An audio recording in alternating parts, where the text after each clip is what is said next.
Jeb Bush falling way behind Donald Trump in poll after poll. Look at this, Reuters poll. Trump more than double Jeb, 25% to just 12%. And by the way, this poll was taken after Trump's McCain comments.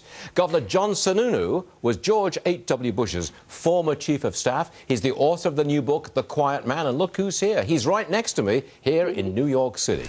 Welcome, sir. Good to have you. Thanks for having me on. Can you explain why Jeb Bush is really way behind Donald Trump?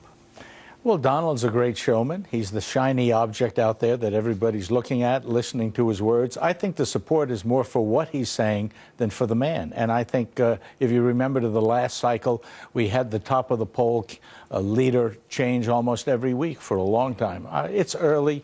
Watch what happens over the next 2 months. I'm reading between the lines of what you say, sir, and you are saying that he's going to fade, aren't you? No, I think he's going to collapse. Fade is too nice a word. You think he's going to collapse sure. flat out? Oh, sure. He'll stay in with his money all the way and make people a little bit miserable.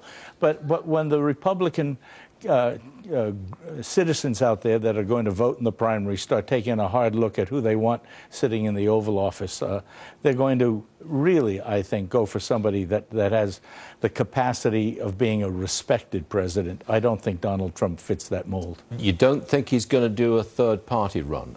If he doesn't get the Republican nomination, he's hinted maybe he'd think about a third party. You have to ask Donald Trump that. But I suspect that if he doesn't win the nomination, which I do not think he's going to do, that he's not going to expose himself to a second defeat in the same year. Okay. There's a lot of talk about how Democrats are pulling this election back towards social issues. The big fight about Planned Parenthood, for example, the war on women, that kind of thing. The Democrats are coming back to that traditional ground. They think they can win on it. Are the Republicans going the other way and starting to pound the table about growing the American economy and returning prosperity? Because frankly, at the moment, I don't see that.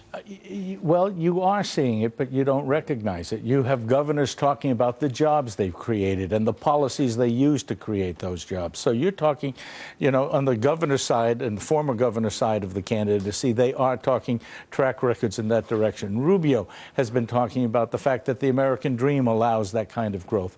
As you listen to them, they may not be using the word "we are going to just generate growth," but they're explaining to you how they might have done it in the past and what they're going to apply in the future. Don't you really want to pound at the table? Come on, let's get America back where it belongs. Yes. Let's have some growth. And that'll happen when the kids go back to school in September. Relax, Jim. Relax, Stuart. Relax. Chill out. It's good. But if you really want to know how to be a president, read my book, The Quiet Man. Yeah, that's all about George Herbert Walker Bush. H.W. Bush. Right. You were his chief of staff. That's right. You were in the White House all those years. I was the nice guy. But wait a minute. Oh, no, he was the nice guy. But you were there in the invasion of Kuwait. Oh, yeah, for 3 years. I left in March of '92.